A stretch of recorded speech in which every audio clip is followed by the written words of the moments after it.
What are the benefits of walking? We all hear that message, walk more.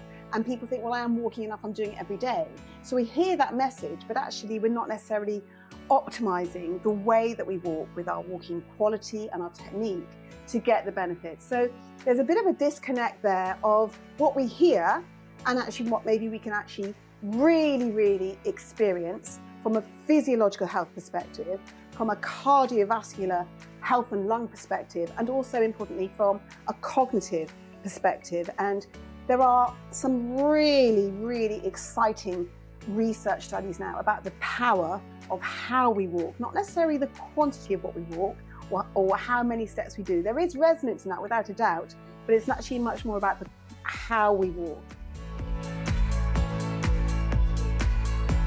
May is National Walking Month in the UK, and every year I walk daily and document it online with the aim of inspiring others to create a new habit using one of the most accessible forms of movement we have, walking. I've always enjoyed walking, but when I was in pain and had to stop running, I realised I needed to replace it.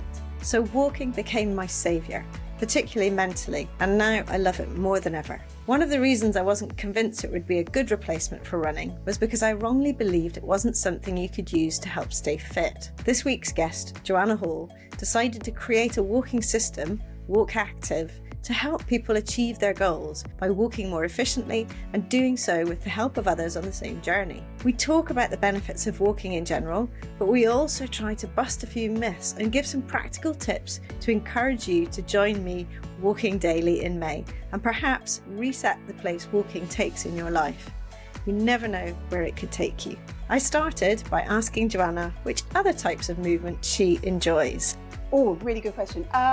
I like to dance. I'm not very good at it, but I do like to dance. I'm a bit of a shimmy. Also, I really enjoy tennis. I played quite a bit of tennis when I was younger. And hockey. I hung up my hockey boots. Well, when I was at university, I hung up my hockey boots when I left university. And I did really enjoy my hockey then. I say field hockey because my daughter is a hockey player as well, and she plays in the States and they call it field hockey. But, and I never ever thought I'd pick up my hockey stick again.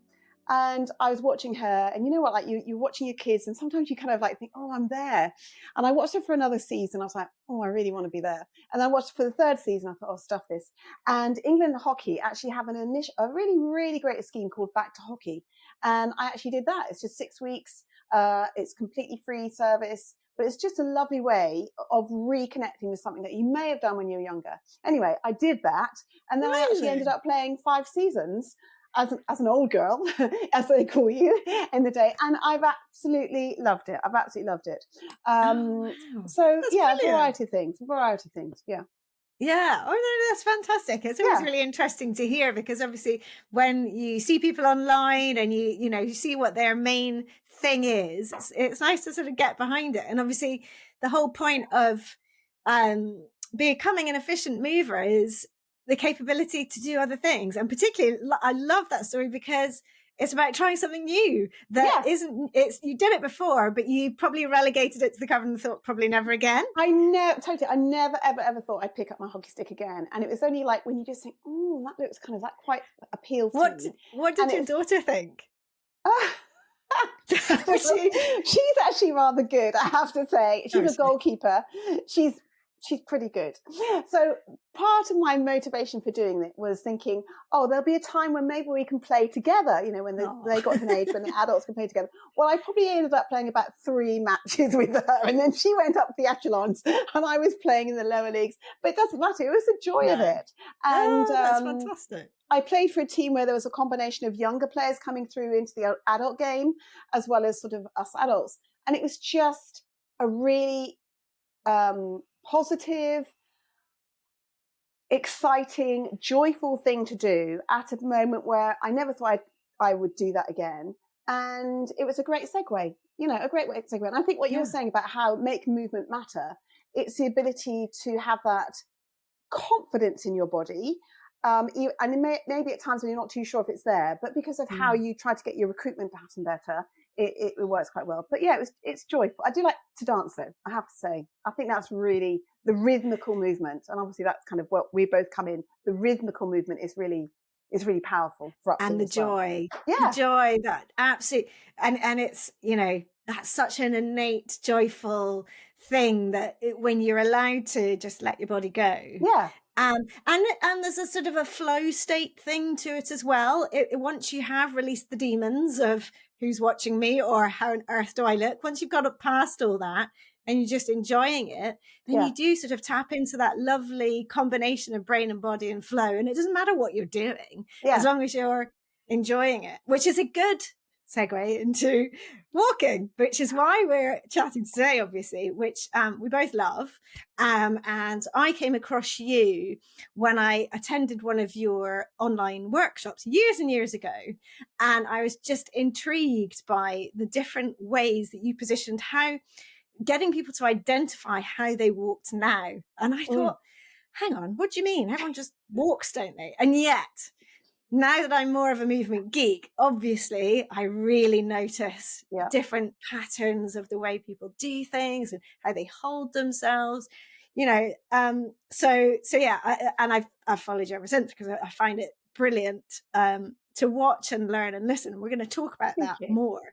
But I wanted to start with talking about, because you have educated yourself hugely about this over the years, about the benefits of walking. And I think a lot of people hear the benefits. Yeah, we're getting outside. It's good for your mental health. You're getting your blood flowing and so on. But I wanted to really sort of knuckle down on some of the really the key benefits that can help you not just in walking, but also in the rest of your life and for doing other activities or for just living well day to day. So what would you say are a few of those key things? Well, can I just jump back a little bit, first of all, to say, because the whole idea of actually teaching people to walk better, or, there is a walking technique, sounds really, really contentious. And sometimes I feel I'm a bit like Hans Christian Andersen, that story of the Emperor's New Clothes. You think, oh my God, why on earth do we need to be taught how to walk? We've been doing it from roughly 14 months of age. So surely we're really, really good at it. I do it every day.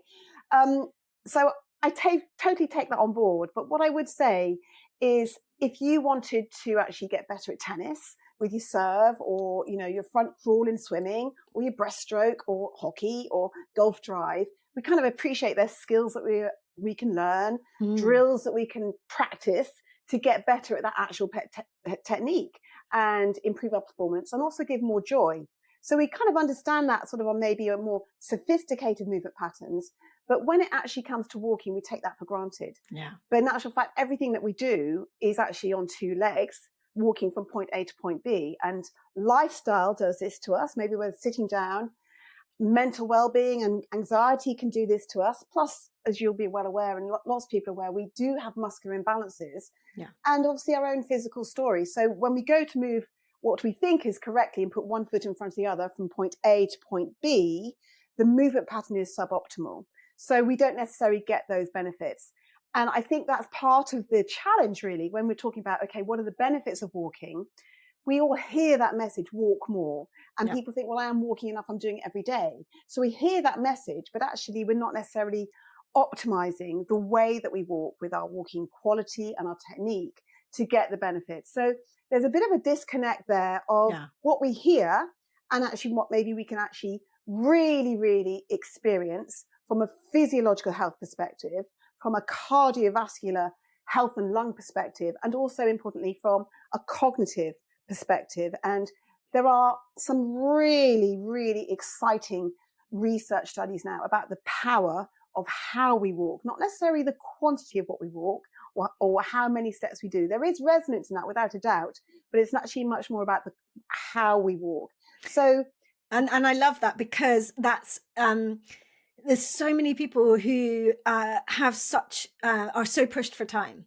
And therefore, if they have brilliantly managed to prioritize that walk, they want to use that time well, don't they? Yeah. And they also want to get the best out of it, surely. Yeah, definitely. I think, so part of my passion about this was, I think I'm time short and I like to squeeze everything in. I like to make, that's just a little bit my personality. So I like to make everything kind of effective. And when you're busy, the idea of like traditionally our perception of going to the gym or going for a workout, maybe say 45 minutes an hour. Let's just call it convenience an hour. And let's say on a good week, we might do that 3 times a week. So if we did the maths, that's 7 days in a week, that's 24 hours. My maths isn't brilliant, but that's a total of 168 hours that we've got. And That's let's pretty say good. we sleep 10, let's say someone's going to write in and say, that's the wrong maths. It's fine. It's Whatever. fine. It's Okay. about right. Bear with us. But the idea is, you've got that amount of time, and assume we've got the luxury of resting 10 hours every night. That gives us roughly sort of 98 hours over a week when we can have family life, social life, work life, party life, exercise life. And we do maybe 3 hours of exercise a week. Our perception of that is good. So if we just do the simple maths, and I think this is quite an important point in my experience as a sports scientist, if we do the simple maths, many people will consider that to be a good week, and we will expect a lot of difference and change, whatever that change is, whether it's from a cosmetic body shape perspective, whether it's an energy perspective, whether it's actually a shift in our actual health physiological markers like blood pressure, cholesterol markers. We can often expect a lot of change in those 3 hours. But in actual fact, sometimes that barrier is it's actually hard to find those 3 hours, motivation-wise, fitting into life. And we expect so much, and then we don't necessarily get the results. So I really think about turning it upside down and doing something little and often that is a foundation of our movement pattern, and actually doing it to the best of our ability. That's where I think can become really powerful. And so to come back to your point about the benefits of walking, there is a disconnect, because actually when we don't do it to the best of our ability, the optimization of those benefits not that necessarily there. So managing anxiety, to having a positive impact on our blood pressure, our cholesterol levels, also stimulating our bone health, because people often think that walking isn't necessarily powerful enough to stimulate the osteoclast to be active, and that's actually not necessarily the case, because when you walk better, your foot mechanics are better, you get more pressure against the ground. So it can really be that one pill that we all should be doing, and actually be really excited about it. I'm on a mission to make walking the new sexy. That's what I'm doing. Love it. Well, it already is to me. So yes, baby. You've got me. But also so many people. You've got your piece going on. Anyway, we diverse. Yes, and that was before the recording started. That was before the recording. That's in the outtakes, folks. But yeah, and I think, ironically, I think the lockdowns really helped, because in the sense that people could do very little else if they didn't have equipment at home, they didn't have the wherewithal to sort of search out, or they just didn't want to be, they wanted to get out because they're feeling frustrated. They would get out walking, and we have the local walking track, not a track where I go walking, that was like the M25, which, for those who don't know, is a very busy road around London. And before, you could hardly see a soul. It really got people out there. So, but you're right. It's the understanding the benefits is one thing, feeling the benefits is another. Yeah. And I think all of these ways of moving, once you find that you're sensing some kind of benefit, whichever it is, I think that's so helpful to then help you to continue to ingrain that pattern and want you to keep trying. Because when you don't feel that benefit, and I think often the gym's a really interesting one, because you can come out absolutely exhausted, and maybe you've had a bit of an endorphin high, but often, if you've sat at a desk all day and then you go at the end of the day, you're already very tired even going in. Whereas with walking, I think I find it can be an incredibly refreshing thing for body and mind, and you come back actually almost invigorated. Yeah, there's a couple of points, if I could just interject here. I think sometimes our perception, when it comes to the end of the day, and we may feel tired, we can feel tired, and in our mind we cast back and we think about our day and we think, well, I've had a busy day, but a busy day can really fall into different kind of categories. So your busy day may be because geographically you've been, I've done the school run, I've actually then gone to a doctor's appointment, I've actually then gone over to my place of work, I've come back, I've then gone to the supermarket, got my food, come back, gone then to pick up the kids. We're busy in a so we're geographically active. Yeah. And then maybe we're kind of like cognitively active because of our actual demands of thinking about our family life. As a relative who's not very well, we're doing some jobs for them to help them out. Other things that are happening on social life, planning holidays, planning our kids' life, planning our work life, planning our social life. So cognitively at the end of the day. Okay, I now feel exhausted. Just saying it. We've been cognitively active, but that doesn't necessarily translate to being physically active, which sounds really kind of very simplistic, but in actual fact, that creates what you talk about as a barrier, because we kind of subconsciously think, okay, I've done enough, I'm tired, but that is a barrier. So it's like shifting, where are we in terms of navigating each day and actually trying to make things a little bit simpler and more accessible. But little and often, and just to give you an example now, if you're talking about going out, a lot of the research is historically about the quantity of steps that we do. But now there's really strong evidence about the pace that we walk and the quality of our movement pattern, how we recruit our muscles. So, for example, in terms of pace, often people talk about a brisk walking pace. But I think in my experience as a sports scientist and creating Walk Active, the concept of a brisk pace is a little bit like, well, what does that actually mean? Yeah. And being slightly out of breath, that's really quite subjective. And research now has shown that there is a range of walking cadences, that's beats per minute that you walk at, where really it should be at least 100 beats per minute, roughly up to about 128, 130. Now, in my experience, teaching this and developing this over a number of years, if you're walking at 130 beats per minute, that's pretty fast. Right. And I consistently see, with respect, that individuals who walk at that speed of their legs, their technique is very dependent on their hip flexors, which contributes to lower back pain and knee discomfort. Right. So that would be one observation I make. But also to think that when you can I just stop you there? From that, do you mean that they're sort of pushing themselves so much to go faster that they can't use the techniques that you talk about because perhaps they have limitations from the way they're living in the rest of their lives? For example, if someone sits a lot, has quite tight hip flexors, then gets up, goes out and walks quite fast, they can't possibly open out that front part of their body in the same way when they're pushing themselves so fast. So actually reining them back will benefit them from the perspective that they'll actually be able to improve their posture by opening out that hip flexor, if we just focus in on that, because they're not rushing too much. They're doing enough, but they're really focusing on that technique. Yeah. So, yes, I definitely would say that. The way that I talk about pace when we work with clients with Walk Active is that pace is actually a function of three things. So your pace is a function of your technique, it's a function of your stride length, and it's a function of your cadence, i.e. how quickly your legs move. The challenge I often experience is that we just think about how quickly I move my legs to get pace. Right. So when you actually work on your technique, we want to be walking out of our space. So we recruit the posterior chain of our body, so much more of our glutes and our hamstrings, and we work in an eccentric phase where we pre-lengthen, and that creates more propulsion forward. That has an implication on the amount of power that propels us forward. That has an implication as we then open up our hip flexors to allow the stride to get a little bit longer at the back. So then when we add, lastly, how quickly we move our legs, pace becomes really powerful. Yeah. So to come back to my point, if we aren't necessarily worried about our technique, but we want to make our walk more effective, consistently we just think about speeding up our legs and maybe picking up a pair of hand weights, which we really don't want to do because that puts additional strain on the shoulder joint.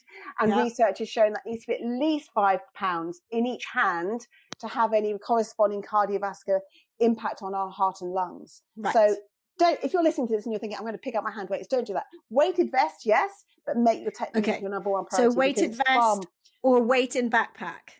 Weight in backpack, yeah. I think that what I like about a weighted vest, and just to go back to one thing, you need to make sure your technique is correct first. Before. Before. Yes, because this is adding load. Yeah, because otherwise you're just putting load on a non-symmetrical body. And it doesn't mean that we all have to be body beautiful. And that's not about this at all, because we will all have our own personal story, whether we've had operations, whether actually if we are listening to this and we've had a pregnancy, how our babies have sat inside us. All of those things, maybe we've had an accident, an injury, all of those things create our own personal story. So when we go to put one foot in front of the other, our alignment is slightly non-symmetrical. And that's absolutely fine. That's part of life's joy and makes us unique. But we want to make sure that when we do walk, we're actually trying to create an alignment pattern that allows us to create fluidity of movement pattern so that we are optimizing our results for smoothness, for posture, for breath, for pace, if that's our focus, for the consistent bipedal movement pattern. So the rhythmical element of the bipedal movement, that's really where we get the real juicy health benefits and the real juicy cardiovascular benefits. And also, if we're talking about a situation where maybe we don't necessarily like the idea of walking or like the idea of exercise, when we start to recruit the muscles correctly in the right way, at the right time, right sequence, there is a flow and it does feel good. There is like, whoa, this feels really good. Yeah. And, it may sound a bit bizarre, but you get a buzz. And I've trained many ex-runners who've given up running because their joints are like, oh, whatever, not what there.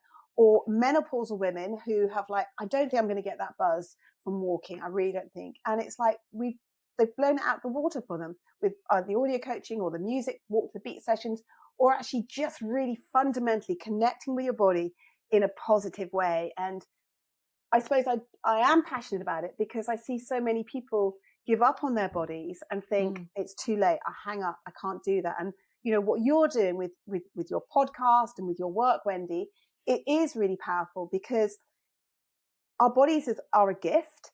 And the way that we want to move today, we want to make sure that is an investment that kind of gives a catalyst for us to want to move tomorrow, but also creates momentum that we have better movement quality next week and next month.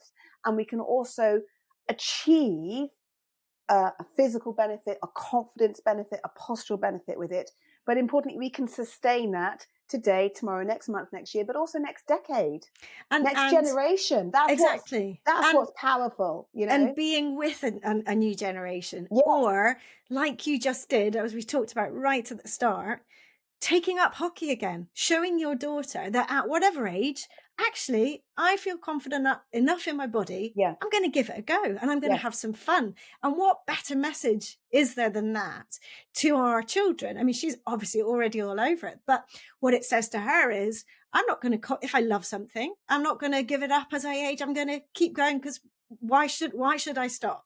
Why should and she, obviously sounds like she's going to, be lovely and fit and healthy and an exerciser for life. And she's had you as an example, but it's still a really fair example. Yeah, you never know. But I think also as we get to a certain age, we start to think about our own aging responsibility so that we're not, inverted commas, a burden. We actually maintain our physical independence. And, we know from the research that once we actually lose our physical independence and we are physically dependent, that has huge implications to society, personally, relationship wise, just your whole perception of what you can do and what you would like to do, and that's really powerful. And I think that the brilliant thing about walking is that, as you say, if we are lucky enough to be able to walk, then it's therefore always accessible to us. It doesn't feel like that far out of reach thing where someone does a couch to 5K run, and brilliant, and that's fantastic if their body is sort of ready and can do that. And that's great. I mean, it's funny that you mention it, but, I was a runner and I had to give up because of my pain, and my injury that was no specific injury. But, and I had to sort of, and I talk about this in the introduction, I had to find something else. I already loved walking, but I had barriers about it because for me, it was, it was the sweating and the pushing yourself, the sort of mental challenge. And actually, now that I enjoy walking so much more, I realize how much more I get out of my time outdoors walking than I ever did when I was running. Because when I was running, I wasn't noticing the little things and getting the joy from seeing things, maybe because I was running so inefficiently, but I wasn't absorbing the world in the same way. Yeah. But also I didn't have the time. I remember trying to do things like work out what split times I was doing and all sorts, trying to do some maths. And I couldn't even really hold it in my head. Whereas when I'm walking, I can solve problems. So that's, you can be that's really, creative. You know? really, because the research now is showing that when you walk at specific cadences, it has different implications cognitively, creatively, problem solving, as well as obviously physiologically, for your fitness and your heart and your lungs. So if you actually have a problem and you want to problem solve, or you're looking for creative thought, the best thing to do is to actually go out and walk, which is often said, but actually you want to walk at a cadence of roughly 100 to about 110. So tell me, how do people time that? What's a little tip for people for doing that? That's a really music's good a good one, isn't it? Music's a good one. In the Walk Active app, we have walk to beat sessions at different cadences, and different times. So you can choose the sessions by time and by goal and by motivation. But essentially, that's a really, really good question. If you feel that you are dawdling, take a phone, measure very simply, walk for 15 seconds, count how many steps you took, 1, 2, 3, 4, and then multiply by that 4, and that will give you an indication. Yes, and all you need is an indication. You need it to be approximately where it should be. Yeah, and we have very simple things like we just have metronome beats in the app as well, just to help people. So you don't necessarily have to use always the walk to beat sessions, but the idea is, and I'd be interested to see if some of your listeners comment on this as well, that people may go for a walk and may start thinking that they're walking at a certain pace, but then they get distracted. So the key thing is actually the consistency in terms of the physiological benefits you might want out of it, but also the consistency of the bipedal movement of how it feeds your brain. So problem solving and creative thought has been shown that actually walking at a slower cadence, 100 to 110, is better for that actual ability for your brain just to think. And Coleridge was an absolute fan of walking for creative thought to stimulate, his writing. And he talks about also walking in areas where you have rainfall and you get stimulated by negative ions. So the rain hits and the negative ions. So the combination of this can really be like a fantastic picnic for your brain, So if you're experiencing a barrier, you don't necessarily need to think about, I've got to go out to do something for my blood pressure, because sometimes that may not just light your bag, but actually, if you've got something that's troubling you, that's giving you a bit of hassle at night, it's making you wake up in the middle of the night, you're worried maybe about your children or a family relative, take that with you for your walk. Yeah. And if you can combine that with a friend when you're actually both walking with good techniques, so you're actually walking out of your space, your hip flexors are open, you're much more aware of your posture, that also then has an impact on your diaphragm. So when we walk with poor posture, and if we are concerned or consumed by something, and sometimes we do walk with worries, we see people head down, leaning in, power walking, maybe that concept, I'm trying to really walk, I'm trying to make my walk more effective. That is false economy. So you really want to be thinking about the length between the hip flexors, but also between the ribs and the hips. And that's really what, the whole walk out technique does, that everything becomes effective.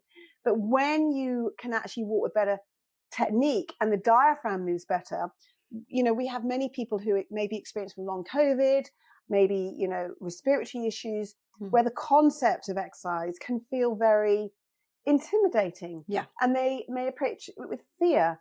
And the ability to fall in love with your body, which may sound a bit bizarre, but the ability to fall in love with how it may make you feel. I know you're big into feeling. Feeling is important because essentially what we're talking about is something that's completely abstract. Yeah. We're talking about something that's intangible.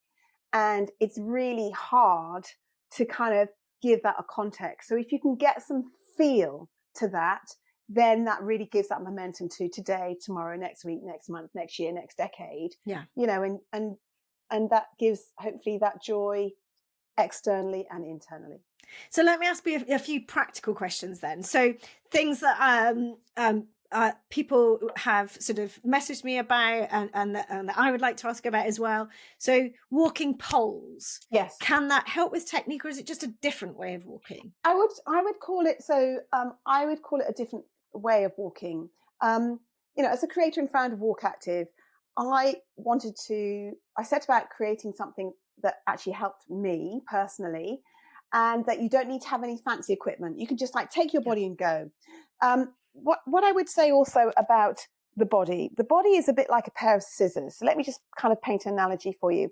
If you picked up a pair of scissors and you actually went to cut a piece of paper and you're holding onto the handles, if you open up the blades of the scissors, you can open up the blades a little bit and slide the paper in, and your hands would be open a little bit, okay? Conversely, you could open up the blades wide, and when you're holding the handles, your hand would be wide, if that makes sense. Yeah. So when you walk, there is a correlation between the amount of mobility that you have in your shoulder girdle and the amount of mobility and range of motion you have in your pelvic girdle. So if we are tight and we hold a lot of tension in the shoulders, and we don't have much movement there, when we go to walk, that completely translates to almost like that pair of scissors when we go to cut that piece of paper, but we don't actually open up the blades very wide. So we are then dependent on the hip flexors, even though we're going out to try to do something that's really beneficial for our body. But our good intentions are actually, taking us down a spiral of not optimizing that. So we really want to be thinking about walking with a pair of scissors so we open, we've got mobility in the shoulder and mobility in the hips. So the body's much more expansive. Doesn't mean that we're overstriding, but everything's coming from the back. And that's what really helps to create that smooth movement pattern. And that's when it becomes, I think, really quite powerful. Oh, I think we've frozen. There we go. Wendy, do you want to just answer me that question again? Because I got so worried about so excited about my analogy of my scissors. I think you're asking me about poles. So when we were talking about poles, yes. So, but I can see, yes, I can see where you're going. So yes. You have rotational ability with the upper body. Yes. And so I'm not anti-poles, but I don't think you need to have them. And I think there is research that says that they can possibly help you increase more cardiovascular benefit, but you've got to be really dynamic with the poles. Okay. And you can create that very effectively with your own movement quality and how you expand that. So if you're thinking, I've got to have poles, and you're using it as a barrier to go out and walk, don't let that be a barrier. Okay. Yeah. If you actually think, oh, I like the idea of having poles and that gets you excited and that gets you out the door, then use it as then use the poles. Totally agree. Totally agree. Fundamental technique is really, be proud of how your body can move. Yeah. Yeah. And exactly, using the instrument you have as well as you can. And then that's going to then hopefully ripple into other situations of movement. That's what we want. We want to feel that confidence in the way our body moves. And we talked before, obviously, so, and I think you didn't manage to get to the end of it. We talked about weighted vest versus weighted bag. And that was presumably because it's mirroring your shape. Yeah, you want the symmetry. So it's even at the front and even at the back. So very often, a lot of people can experience discomfort in the lower back, partly as we're intimating because of tight hip flexors, but also actually the relationship of how we can sink in the hips quite a bit. And we're heavy in the hips. So we can then think about trying to protect our back. And if we pull the abdominals in, which most people will try to do to protect their back, again, that can actually accentuate a misalignment. Yeah. So what we're trying to do, rather than pull the abdominals in, we want to be thinking about a little bit of space between maybe your belly and your belt, but actually more length. So there is greater length between your pubic bone and your belly button, rather than your belly button to your sternum. Yeah. Having a weighted vest will actually help symmetry.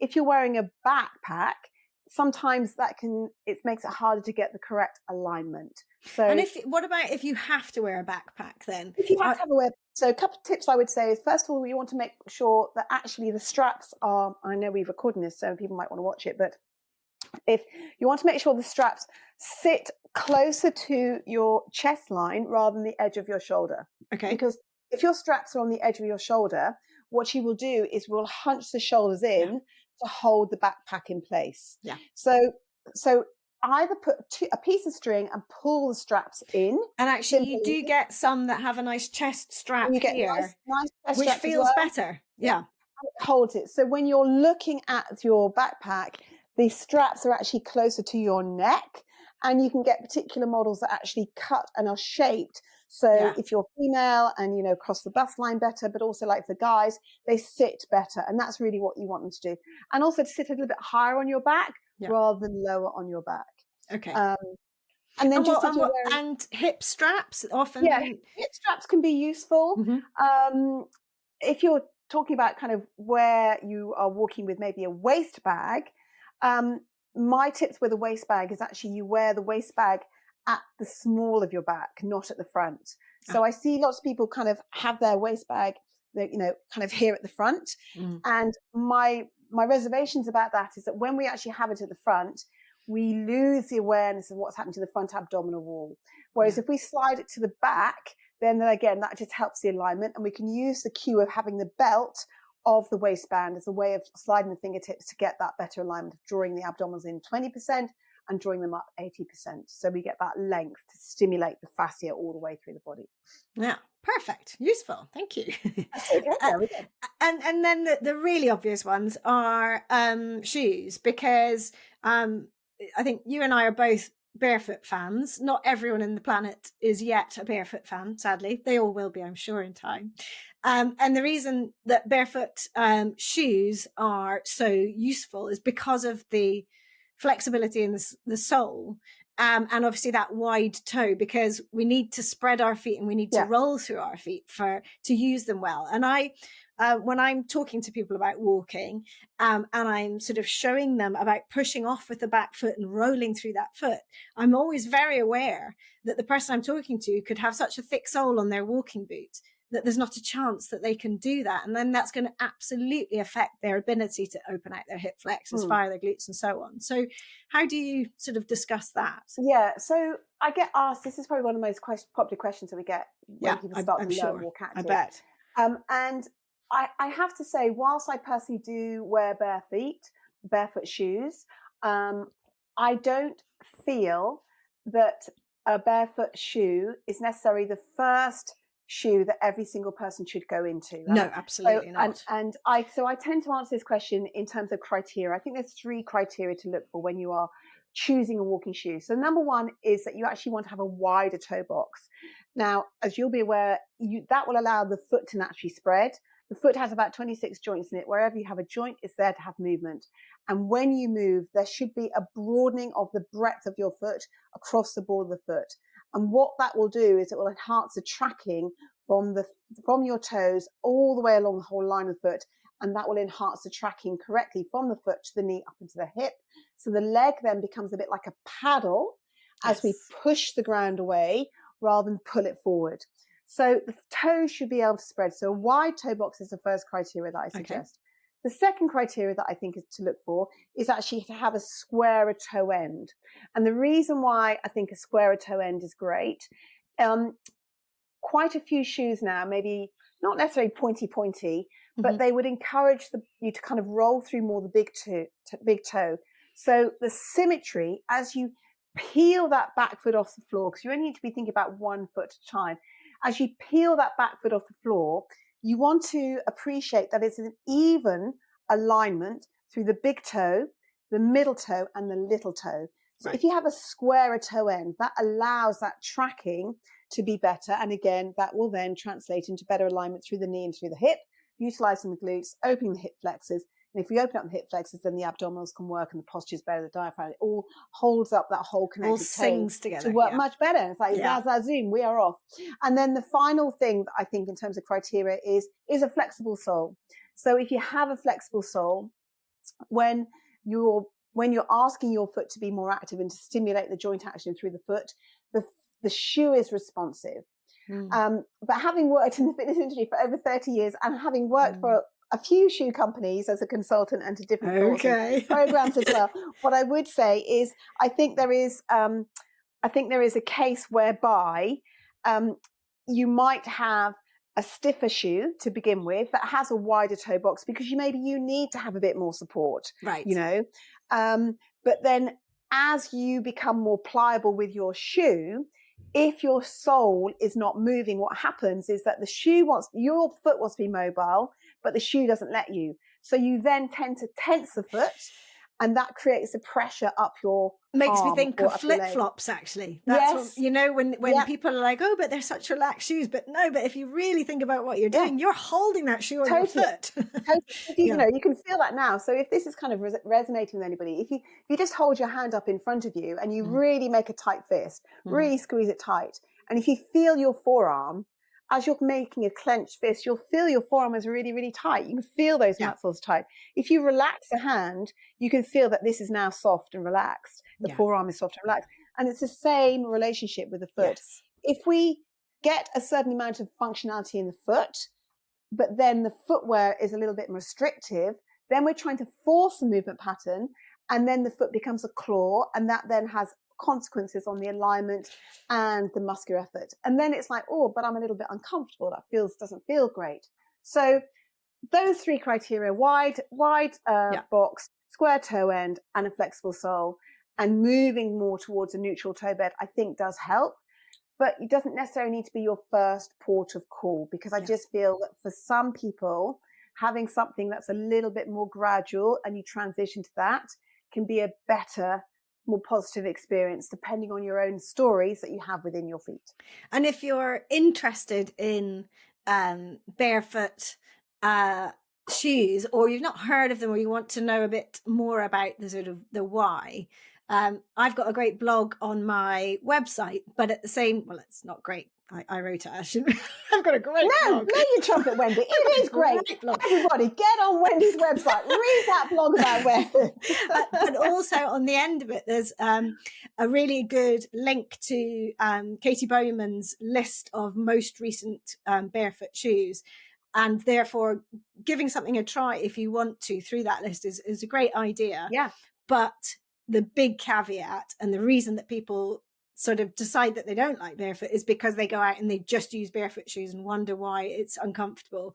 And it doesn't work. We have to transition. We have to allow those feet, to the joints, to wake up, to feel the feeling on the bottom of the feet, feeling the sort of the stones on the ground as you're walking. It's an unusual sensation. Oh, totally. I absolutely love now, but that can come, it can be a double-edged sword if you rush into it. So giving it a try, but with your normal walking boots in your backpack or whatever, taking them both so you can mix in and out, I think is a really, really good way to do it. To ease into it, to dip into it. And I think, just as, you might change your wardrobe, your clothing wardrobe with the seasons, and we totally appreciate that. Think about your footwear. So, you see how you get on. What you don't want to be doing, though, in my experience, is if you're, for example, learning Walk Active and people come to me and they're wearing like a thick, really stiff tennis shoe, because that is so protective with what you need on a clay court surface or hard court surface when you're playing tennis, but it doesn't allow your foot to actually allow that joint mechanics through that foot, that pliability, that mobility. And it's a bit like having the analogy of, it's quite a warm sunny day as we're recording this. If I had left a ball of plasticine in the window as the sun shines on it, when we started talking on your podcast, Wendy, if I would now go to pick up that piece of plasticine, it'd be malleable. It'd be that kind of, ooh, that's kind of, malleable. And that's really what we'd like to think about our feet, to help for our balance and our proprioception, and our posture of how it feeds back into the brain. So footwear is, we love to spend money on footwear. We all like trainers. But it just those three criteria. Yeah, no, that's brilliant. Very, very useful. Lots of practical stuff, which is fantastic. And so I think we've really hopefully bust the myth about the fact that walking isn't necessarily as beneficial for you in terms of your fitness, because I think you've proved that in every way. So that's brilliant. What other sort of barriers do you find that people come up with when you talk to them about using walking for all the benefits we've discussed? So obviously, I think some people may have reservations about knees and hips and so forth like that. We do a lot of work with people who may be preoperative for knee replacement and hip replacement, as well as also afterwards. And what we've often found is that gives the alignment. When you create the correct structure going into an operation, that can be very beneficial for post-recovery. I think barriers like not having enough time, and I have to have the right kit. But actually, really what we're saying, whilst we've talked about having footwear, you don't necessarily need to have fancy kit. And I think a really good task to maybe bash down some barriers is to find yourself, if I may share this with you, I think this is quite a useful thing, to find yourself 3 locations where you spend quite a bit of time. And those 3 locations may be from your desk in your home, they may be from the school car run, they may be from the supermarket, they may be from a relative who you see, but find yourself 3 locations. And from each of those locations, I would encourage you to actually find yourself a 5-minute outback route, a 10-minute outback route, and a 15-minute outback route. So, and just map this down on a piece of paper, because what you're wanting to do is reduce the concentration, the thinking time, because if you're having to think about something, we tend to get a bit distracted from really why we're doing it. We know from neuroscience that when we get distracted, it can take sometimes about 25 minutes to get back on track to really what we're going to do. And then we've lost maybe those 5 minutes, those 10 minutes of when we could do that. And or we just don't even start because we're so engrossed in the planning. I really love that idea.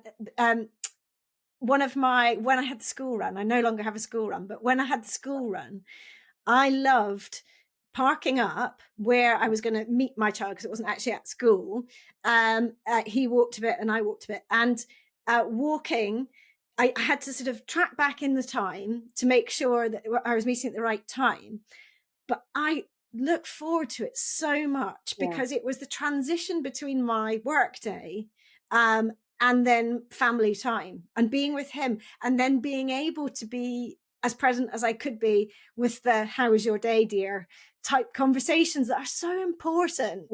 And the nice thing was that when we then walked back, which is one of the great joys I think about walking, particularly with teenagers, is that you are not looking at each other. You're side by side. So you have that connection, you're close, but it's not as intense.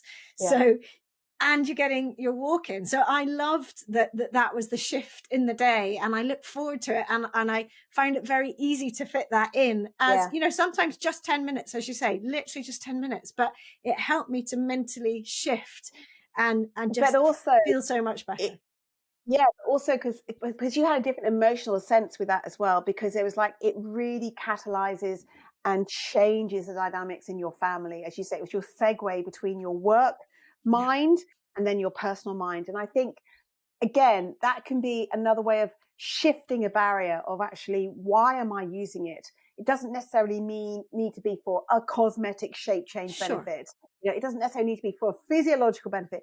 It can actually just help me shift my mood, change my mindset, just help me walk off my day, create a bit of a chapter end and a chapter start. And the ability that when you are walking out in nature, it allows the brain to flit between what we call our active mode and our default mode. So we've got the optic flow as we're walking, we're seeing that. So the brain is really happy. It's like, oh, that's interesting, that's interesting, that's interesting. But then also we've got our focus of where we're going. So it kind of stimulates the brain in so many different levels that we may not necessarily get, or we can't get if we're in a gym and on a treadmill, for example. Or we're sat at a laptop. No, it's so true. So to just finish off, tell us about Walk Active, because you started it in 2008, is that right? Is that kind of officially that. It actually, Walk Active has it's a very personal space, really. I've always been, as a sports scientist, fitness educator, very passionate about the quality of movement. And I've always been understanding about, I think, the foundation and the value of walking as the foundation we can take right through our life. However, when I was 11 weeks pregnant with our daughter, I had deep abdominal surgery, and we had to sign a form that we could lose our daughter. Or we didn't know it was a daughter at the time, lose our baby. And when we came out of the operating theatre, the surgeon speaking to my husband and basically said, it didn't go that well. It was your wife's appendix. It was all twisted, inverted. And we had to go in 3 times, and she's got a lot of big scars. Anyway, I share that with you, Wendy, because I didn't set out to create Walk Active, the effective walking system. It came from a very personal space. I was hoping that my belly was going to continue to grow with my 11-week-old baby inside me. But at the same time, I had deep abdominal scar tissue quite high up. Right. And I knew, as a sports scientist and needing my body in what I did professionally, I thought, I'm really setting myself up here for postural problems, back problems, joint problems, as well as obviously wanting to try to be as fit as I could for this new transition phase in my life. So Walk Active came from a very personal space to try to walk myself post-operatively for my posture, for my joint care, as well as obviously my change of gravity changing as my belly grew. And then also, what could I do, coming back to barriers, that was going to actually help me fit in with my time, because I didn't know how my time, it's my first time mum. I didn't know how my life was going to change. How could I fit it in with my time that was good for my posture, et cetera, et cetera. So it came from a very personal space. And then as I worked with myself, I then started to go back to clients. We had a baby girl. She's now 18. And I started to work and teach it to clients. And clients were like, wow, this is really effective. Can you give us more? So the whole thing grew very organically. Where, I wrote the book and we developed the online program before the app. And then we worked with Southbank Sports Performance Laboratory, because anecdotally we were getting lots of people saying, I'm really getting fit through this. I've been a runner and I've never felt better. My joints are feeling good. I've walked down my medication and my risk of my people who are on antidepressants actually through Walk Active, even though they were walking, when they did Walk Active, actually they got much better changed in that. So anecdotally, we were getting really, really powerful stories, and which was wonderful. So I kind of felt very humbled by this, but I really wanted to give it some context. So we were fortunate enough to work with Southbank Sports Performance Laboratory with Professor Darren James, and we actually did an independent research study where we had a control group who were walking, and then we actually had a control group who I taught Walk Active, and it was over a 4-week period where they did 3 sessions a week. And we did their initial measurements where we took blood pressure, cholesterol, weight. We also took force plate measurements and postural alignment measurements, and we did them at the end. And the result of that was that Walk Active significantly improves your posture more than normal walking. Walk Active significantly reduces the joint strain at the knee and the ankle more than normal walking. And Walk Active also helps you walk up to 24% faster than normal walking. So that was, I was really, I'm proud of that, because I think walking is something that we can all do, and we can all do it better. And it's not about being ministry of silly walks or anything like that. It's actually just a positive connection with you, so that our own recruitment pattern is optimal to improve our posture and to do joint care. So whether we're menopausal, whether actually we've never done exercise, whether we are about to have an operation, a knee replacement, a hip replacement, we're recovering from that. Actually, maybe we're just actually on the first steps and wanting to stave off dementia, and we actually want to make sure that we're walking at the right pace. It's really powerful. So as a sports scientist, I've just been really humbled and grateful that I'm on a journey of helping people walk better, and whatever better means. I think I like that word better. I love that word better. It's just progression and moving on from where you're at right now. It doesn't matter how much. It's just trying to move that needle just slightly. And for whatever your goals are, whatever your intentions are, in whatever way it can help you. And the reason that I love movement is because it's one of the very few things that's pretty much always positive and brings unexpected benefits, as we've talked about. You may be aiming at one thing, but suddenly you find something else improves in your life. And that's the wonderful thing about being able to access something. And access is a really good word here, because that's the lovely thing. If you have the ability to walk, it's so accessible wherever. You take your walking with you wherever you go. It's always an option. And therefore, and as you say, no kit needed, off you go. And you are highly likely to feel better for doing it than not doing it. And that's just such a small ask, really. So it's brilliant what you're doing. And, I've looked into the app, and we've had conversations about it, because I think it's such a brilliant system. And so user-friendly for people, because it really helps them. You hold their hand through the process. And that's really, really important, because often we will sort of come into things and there'll be sort of too much information, overwhelmed, because there's so much. And yet you have lovely progressions for people to really empower them and get them started and moving. And I think that's, is brilliant. So, so it's, I think when you have a passion, also when you you can come up with an idea and think, this is a good idea, I'll get people moving in this way. But when you're actually teaching it with real people day in, day out, it just gives you so much empathy, and how you teach, and you try to paint pictures so that people can feel, we're talking about this whole feel, because that's when it becomes real and it becomes personal to you, so you feel better. And that's really what we try to do with the certification program now, so people can actually teach in their community.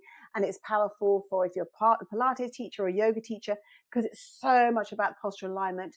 But also we have people going through the certification now who are podiatrists and osteopaths and physios, because it very much joins the dots on the wonderful work like you're doing, Wendy, where you're maybe more in not a static situation, but very specific to help people enhance their mobility and their range of motion and their flexibility and their confidence and their to make that movement pattern work. But obviously how we can join it together with fluidity so that every single step becomes effective. And yeah, it's something I am passionate about, but there are some amazing benefits to the program, but joining dots with work that you're doing as well, Wendy. So, make movement matter. That's what it's about. Absolutely. And if you're lucky enough to fall in love with a movement like walking, it was running for me. I'm actually really pleased now it's walking. In fact, I'm more in love now with walking, I think, than I was with running, all honesty. Yeah, because so why is that? I think because it hasn't got the competitive element. And I never bring that into it. So it's not about the miles on the clock.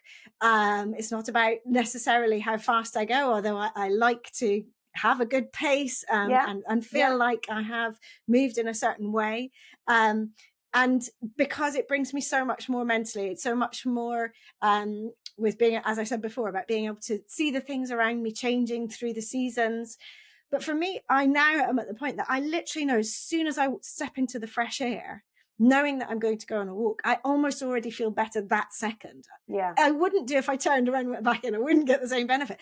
But I know I am going to feel better in mentally and physically from doing it. And that's from repeated 5-10 minute walks up to much longer walks. Yeah. Because I've created that lovely feedback loop that says, this is what you need. To the point that if I don't go and I'm indoors too much or I'm more sedentary, like all movement forms for me now, my body tells me it's craving, get out there and go. Yeah. And I feel really fortunate that I've kind of got to that point. And not that I can always go. And, we're all limited. And some days less so than others. Absolutely. But it's a mainstay. It is. And I think also the idea that it has to be 20 minutes or it has to be half an hour, it really doesn't. No.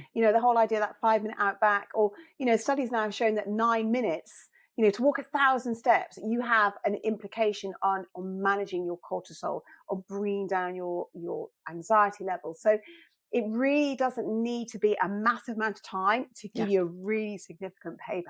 And I think sometimes we can be so focused on it has to be so much that actually becomes that barrier. And really taking that first step is really powerful to give you that momentum. When you work on your technique and you improve your quality of motion, suddenly you do get into that flow much better. Yeah, without a doubt. Thank you so much for chatting with me. It's been such a lovely conversation and lots of practical bits. Yeah, I know. If we'd had those little mics with the sort of muffler thing on it, we could have done it out walking and tried to ignore the wind noise. Yes, exactly. But at least we're both pretending while stood here. Exactly. If anybody's watching this thinking, flipping out, two crazy women. Can I just say thank you so much for having me as a guest on Make Movement Matters. It really, it's been lovely. Really, really lovely chatting to you and it's sharing our equal passion. So yes, it's a total pleasure, and it's always just so easy chatting with you because when you do share a passion like that, it's a lovely thing. So no, thank you so much for coming on, and I'm going to be putting all the Walk Active details and your details in the show notes for everyone to find. But you literally just have to put Walk Active into the internet, and boom, you're there. Or social media. So social media. So that's great. Thank you so much indeed, Wendy. I really, really appreciate that, and thanks for having me as a guest. Pleasure.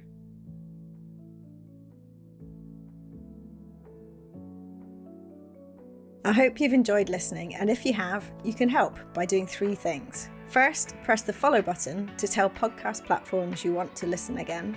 Second, please give the show a 5-star rating and leave a review about why you liked it. And third, I'd love you to share it with friends and family or on your socials, for which I'm truly thankful. Finally, if this podcast is making you want to start reclaiming your own movement, join me in the Reclaim Movement membership for classes, both live and by replay, and countless videos of mini movement breaks to add into your daily life, covering practical and fun, important natural movements. Visit reclaimmovement.co.uk/membership to get started with your 7-day free trial. See you for the next episode, and thank you so much for listening.